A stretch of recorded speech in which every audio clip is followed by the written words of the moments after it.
What's up guys and welcome to Loadout. This is a game coming out today on the PlayStation 4. It is a free-to-play third-person shooter that's actually quite interesting. We're going to be heading right in here, and you have two choices. You have the campaign, which is basically against bots. Think man versus machine in TF2. And then you can go against actual players. For now, we'll be doing campaign just because I really don't know how many people are playing right now. This is technically before the game officially launches, so any online capabilities you may see aren't actually representative of the actual game. You will probably have a better experience than what I am having just because the game will be fully out by the time this video is released. Either way, I just want to say that I've played Loadout on the PC when it was in, I believe it was a full release at that point, and it was a really good game. I've had a fantastic experience, but we're gonna load into a game here and I'll be right back once we're in one. Alright, then we're into a game and we actually connected with one other person and then the other two happen to be bots. That's actually the first time I've connected to a player in my pre-launch play, but that's okay. Like I said, the online representation of this game will not be the same as when it launches. It should be a lot better, but think of Loadout as a third-person TF2 of some sorts, but with a lot more customizability, a lot of creative ability. Basically, you can make your own weapons and you can put them in your own loadout, thus the name Loadout. It has a lot of creativity to it and it's really cool if you want some power over the power you have within your guns, and that's really cool. I think it's a really solid game. I've had fantastic experiences with it when I played it on the PC about 4 or 5 months ago. With that being said, when I talk about the PC version, I'm speaking out of memory alone. With that being said, from what I remember, the game looked a little bit better on my PC. Of course, I have a bit of a high-end PC, but if you're coming from the PC, do expect the game maybe not to look as good, and possibly for it to be a little harder to control. If you're used to PC controls, it might be a little bit of a time to get used to the PS4 controls, but as you can see here, I'm pretty tearing them up. I already got a few kills already, so it isn't horrible. The controls are good when using the PS4 controller. It's just that transition really got me. But right now you can see my loadout. Basically, I have this really cool plasma laser gun that has a maximum distance, and it doesn't even have ammo. It instead has a heating ability where it can get too hot. But then I also have this one-shot, one-kill sniper rifle. It has one bullet in its ammo, but it does so much damage. It's fantastic. I love it so much. It's probably not the best loadout in the world, but I love it. It's my favorite. And you know, that's the cool thing. It's like you can design your loadout whatever makes you happy. You also have customizability on the characters like yourself. I have not customized my character a lot, but you can buy a lot of little custom things very similar to TF2 in that fashion. Where are these guys? Basically, we're playing the campaign mode. This is basically going to be your mode if you want to chill out with some friends, but you don't want to go against any other online players. If you want to play against bots, you're going to play campaign. You're playing against bot, like right here, all these enemies are NPCs, and basically we're playing the normal game modes against the NPCs. That's basically what it is. And then you also have the online mode where you can just play against all real players, and that's always cool, and I'll be showing that off in a bit as well. Now, of course, being a free-to-play game, you will have in-game currency. That will be used to purchase more weapon upgrades and different cosmetics and things like that. Of course, there are two types of in-game currency. There are bloots, which are purely earned in-game. And then you also have, what are they called? I think they're just called space bucks, and they're coins. Basically, you can pay for those. And I have some of them, and I've been trying it out, and it seems like the conversion is pretty fair. You earn a decent amount of experience and bloots and all that kind of stuff just by playing a few games. I've played about like 4 to 5 of these campaign games, and I've earned a decent amount of bloots just from that, so it's not like it's an unfair amount. You're not gonna be playing 20 hours for one gun. You know, it's a pretty fair conversion rate. Alright, then I'm in a bit of a bind here. Hopefully I'm able to survive. Let me pull out my sniper rifle, reload, and then shoot. Ooh, it can be a little wonky. If you do get motion sickness, it might be something you want to consider before hopping into the game. It might actually make you sick, but I do not know much about motion sickness, so you're gonna have to do your own research on that. I will have to say that the controls are really well. Every button seems to have a fair use. You know, holding the left stick makes me run, I can dodge, I can aim and shoot and jump and all the kind of cool stuff. There's a lot of platforming with this game, and it's just as important as the shooting, and it all feels good on the controller, and I have to say that's pretty well done. Alright, then I'm sitting here with like 1 health. Let me go get a health restore. There we go. But the maps themselves are always really coolly detailed, and they, like I said, graphically they aren't perfect, but overall the game looks pretty nice. It's just not the best on the PS4. Okay, boom, take care of you. If I get him in the head, or if I get any enemy in the head, which is no easy task in this game, I will get an instant kill with how, you know, strong my weapon is. Hey, hey, hey. Ooh, there we go. I almost got him in the head that time. This little guy, this peon, take you out. Earning tons of XP though, which is always fun.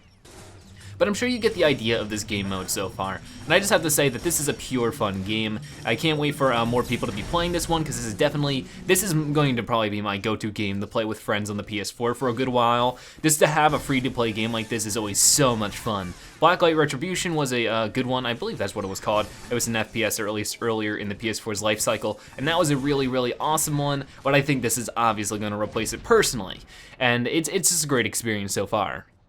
So basically what this game mode is basically defend the flag, or defend the point of some sort. They're capturing the point right now, but I just destroyed them all, so we're gonna chuck ourselves over there really quick, and now you can see on the top there's a little bar, basically a decent variety of game modes. There's nothing that's incredibly new, I would say. A lot of it's pretty basic when it comes to the game modes. Like I said, I don't remember too many of them off the top of my head, but overall, all the ones that stand out to me were the normal, deathmatch and or defend the point. So it's pretty simple stuff, but in that sense, you can't go wrong with those game modes. They're always good. Let's take out this grunt. Come on, get rid of you. No, ooh, there you go. Ooh, come on. Awesome. Okay, then you over there, taking you out. Whoa, getting a little wonky. But I really love the variety of weapons. Of course, you can get rocket launchers, you can get normal machine guns, you can get a gun that the bullets that bounce all over the place, like crazy bouncy ball stuff. There is some really good creativity in here, and you can really get something that works for you. Oh boy. But oh man, let's try to go around though. I'm playing this the morning before launch, but there really should be more people and a better experience once the game fully comes out, which is when this video should be uploaded. Okay then, let's take out this guy. Uh-oh. Get here, Mr. Grunt. Ready? Ready? Boom! Got him. Okay, it wasn't quite the headshot I was looking for, but it did take out a good chunk of his health. And I like how the reload isn't too bad either. And it's like the more you play, the more you unlock better weapons. It's not like the more you play, the more OP you get, because there still is a balancing from what I've seen. But definitely the more you play, the better off you will be. But I've never really seen any specific weapon that seems OP. Ooh, money! Get some XP space bucks. Cool. Okay then. This guy's running across, and oh, I missed. Oh well. It's a little difficult to manage a sniper rifle in this game, but I feel like it's very, very rewarding weapon, so that's why I keep it. I usually like doing that as having rewarding weapons more than effective weapons, and there I go dying. And you can see that's where the TF2 similarities come in too, is the similar art style, or the animation style, and how silly and goofy it is. And that's not a bad thing in any imaginable sense. It's really, really funny, and it's something where you can just not take it seriously, have a good time, but still get super, super competitive with this game. On the PC, I found myself getting incredibly competitive with the few hours that I played of it. I just completely was like, oh, I'm gonna win. I'm gonna kick these guys' butt.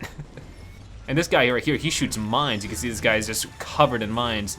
And there's a good variety of weapons here, and you have a lot of power over what you want. Ooh, you see that no scope? Cool. All right then, let's wait for this guy. Throw a grenade over at him. Oh, that was probably at the wrong spot, but that's okay. I can just pour him down with my laser gun, my plasma gun. Awesome. Get that XP boost. I'm getting a ton of XP. It looks like, there we go, we get another control point. At this point, I'm probably going to skip ahead though, because you guys are very obviously getting what this game mode's all about and what the campaign is all about. So we're gonna go over and show you the creative sessions now. Okay then, back on the main menu here, we can see that if we go over to Weaponcrafting, we can get to crafting our weapons, basically. You unlock more as you get higher level, but of course, at some point, you have to start unlocking them in the store. So you can see, there's a lot of opportunities for the game to say, hey, spend money. But basically, we can go and unlock a new one. I'm gonna use one I already have, the Dud Launcher, since I'm not using that. And I can completely start anew here. And it can be a chassis, basically, that's gonna be the main, what it's firing, either it be a beam, a launcher, a pulse, or a rifle. And it's we can make this one a launcher, and then we can do some crazy stuff with either, the basic points of the weapon, either it be the stock, the scope, the barrel, the trigger. All that kind of small details are very important. And you can buy some or you can unlock some. Right now we do have a decent amount of coins, because I was provided them, so I can, buy a nice aluminum. And then we can do, I just want to do something crazy. So let's do a bioscanner. I just want to do a bunch of crazy stuff here. And you can try it out before you buy it. So if you want to see what it feels like and you're worried that it might not be that great, you can find out yourself. So we can do something crazy here and have it a Tesla. Or no, let's do a slug. There we go. We want this maximum damage. So let's test this out by pressing triangle. And it'll bring us in a little testing area.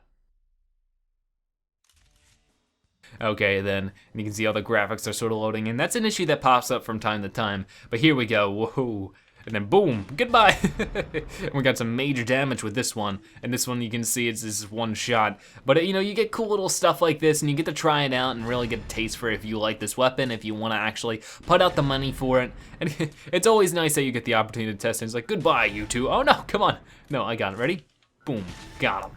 All right then, we know what we're doing now, so we can return to weapon crafting. Now that we're back at weapon crafting, we could, you know, go and purchase this if we wanted to, of course. This isn't specifically the weapon I want, so I'm gonna back out. I'm not going to save it, because I don't want to spend the coins. But basically, that's what I did with my pea shooter and with my boom baby. And then I can go back over here to loadouts, where I can put the weapons into my loadout. Right now, I have only one slot, and you can unlock more. I don't know why there's only one loadout slot. I would think there'd be more than that. I don't think it's really cool that there's only one loadout slot available. At least two, I'd say. But here you can choose your two weapons and then your grenade or your shield. Either way, they are the R1 button. And you can unlock more of those as well. And then you can also choose your character, which I'll go into now, seeing how loadouts are pretty simple. We can go into the outfitter, and it's like I can choose a character, and I can just make a whole new outfit for them. I can buy something silly for them, like I can go to the head or the upper body, and you can see there's a lot of stuff to get. There is a lot. And, you know, I can get this funny hat. And then I can go over to the upper body and be a baseball player. And then go to the bottom and be, I don't know, a thug with those hang low pants. And it looks pretty interesting. And you can really get your own style out on this. And it's pretty cool. I love those shoes and those tongues. But anyways, there you go. The outfitter is pretty diverse and there's tons of stuff to buy. It's just a matter if you have the coins to buy them. Then we can roll over to our inventory, and basically you can see that there's more stuff that I have unlocked in here. You can also sometimes get crates, which can give you even more stuff. It's all about getting loot, and I really, really do enjoy that. But we can see we have tons of stuff right now. And then of course you just basically have the store where you can purchase a bunch of stuff, either it be new weapons, new avatars, a whole bunch of customizables, and launcher parts, different parts and all that kind of stuff, and then you can buy in-game currency. So, you know, there's plenty of different opportunities to purchase things. So I tried really quickly to look for an arena match, but I actually couldn't connect to one. Like I've said, the connection issues will be completely fixed and probably a lot better once the game launches and there's more people to play with. Right now, there's just so little people playing that I have nobody to play with. But not only do you have the arena, but you can just, you know, choose a match with your friends, and that's completely possible, and that's really cool. This is a really fun community game for the PS4. It's a great addition to the PS4 library. I suggest you check it out because you don't really have much to lose, it being a free-to-play game. Either way, I'd like to thank you guys so much for watching, and I'll see you guys next time. Bye-bye.